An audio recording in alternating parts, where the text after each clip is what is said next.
अरुणाचल प्रदेश के उत्तर में स्थित है और भी कहूं तो उत्तर पश्चिम में स्थित है। वहां पर भारत और चीन की सेना के बीच में जो क्लैशेस हुए हैं, जो भिड़ंत हुई है, उसके बारे में जानकारी अपडेटेड फॉर्म में आप तक साझा कर रहा हूं।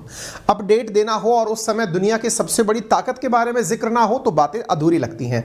इस बीच में अपडेट के साथ साथ भविष्य में क्या संभव है और किस दिशा में ये सारी चीजें आगे बढ़ सकती हैं, इन पर चर्चा भी अनिवार्य है।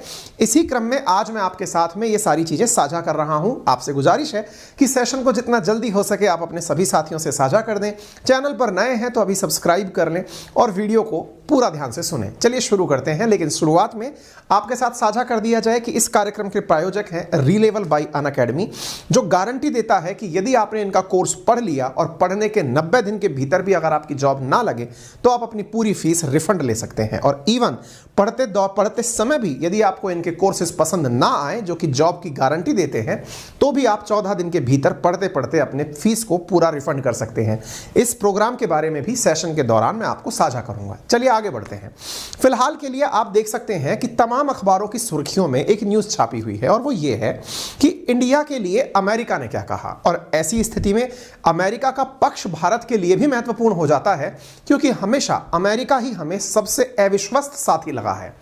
इस बीच में यदि मैं आपको यह कहूं कि रूस का भी पक्ष क्या रहा, तो वो अभी तक कुछ भी नहीं बोला है। और इस बीच में अमेरिका कुछ बोल पड़ा है और बोलते समय वो भारत के समर्थन में क्या बोला है, ये जरूर आज की चर्चा का विषय होगा। लेकिन चर्चा करने से पूर्व जो साथी अभी तक अनभिज्ञ हैं कि चल क्या रहा है, उन्हें मैं जरूर बताऊंगा। फिलहाल चल रही हैं बातें बाजार की। हमारा एक नया अभिनव प्रयास, आप उसमें जरूर जुड़ें। एक हमारा नया यूट्यूब चैनल है जिस पर हम आपको ट्रेडिंग सिखा रहे हैं, जिसमें हम आपको शेयर मार्केट के आज एनिमल डिस्कस किए हैं। आप समय निकालकर उसे देखिएगा। असल में साथियों हुआ क्या, आपके सामने 3 किरदारों का परिचय है। इसमें जो तीसरा किरदार है इसे थोड़ा रुक कर के सामने लाएंगे, क्योंकि इस किरदार का होना आज के सेशन के लिए महत्वपूर्ण है। फिलहाल के लिए आप इन 2 की चर्चा सुने। हुआ कुछ यूं है कि 9 दिसंबर के दिन, यानी कि अभी से कुछ 4-5 दिन पहले ये खबर बाहर निकल के आती है। 9 दिसंबर की खबर 12 तारीख को बाहर निकल के आती है कि इंडिया और चाइना की ट्रुप जो हैं वो एक दूसरे के साथ क्लैशेस में माइनर इंजरीज के साथ तवांग अरुणाचल प्रदेश में एक दूसरे के साथ मुठभेड़ की थी, यानी भिड़ंत हुई थी। इसमें कोई हताहत हुआ तो घायल हुआ, यानी किसी की भी जान यहां पर नहीं गई। ये जानकारी बाहर आई और हमने इस बारे में एक पूरा सेशन आपके साथ में साझा किया, उसकी पूरी डिटेलिंग साझा की।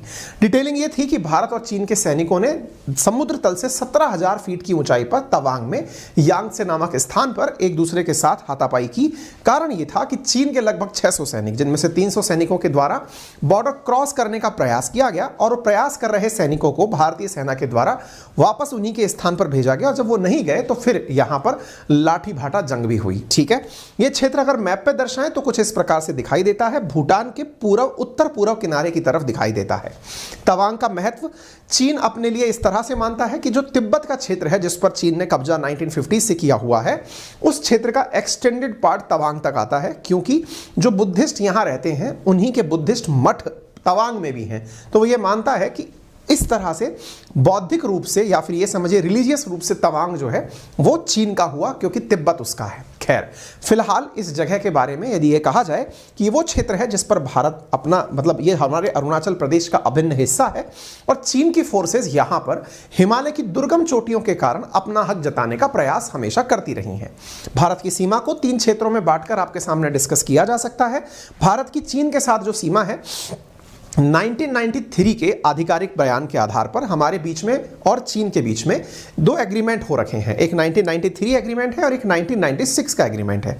1993 के एग्रीमेंट के अनुसार जो लाइन ऑफ एक्चुअल कंट्रोल है, दैट इज LAC, वो वर्तमान में भारत और चीन के बीच की आधिकारिक सीमा है।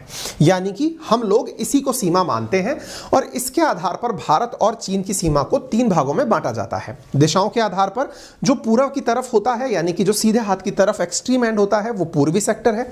ईस्टर्न सेक्टर है जो अरुणाचल प्रदेश और सिक्किम में साझा होता है। एक प्रकार से सेक्टर जो सेंट्रल में है, जो हिमाचल प्रदेश और उत्तराखंड में साझा होता है। और तीसरा सेक्टर जो कि मैप के पश्चिम में है, जो कि मैकमोहन लाइन टेक्निकली होना चाहिए, लेकिन हम लोग LAC को 1993 से मानते आ रहे हैं। इस सीमा की कुल लंबाई 4056 किलोमीटर है। वर्तमान में जो क्लैशेस हुए हैं वो ईस्टर्न सेक्टर में तवांग नामक बर्फ का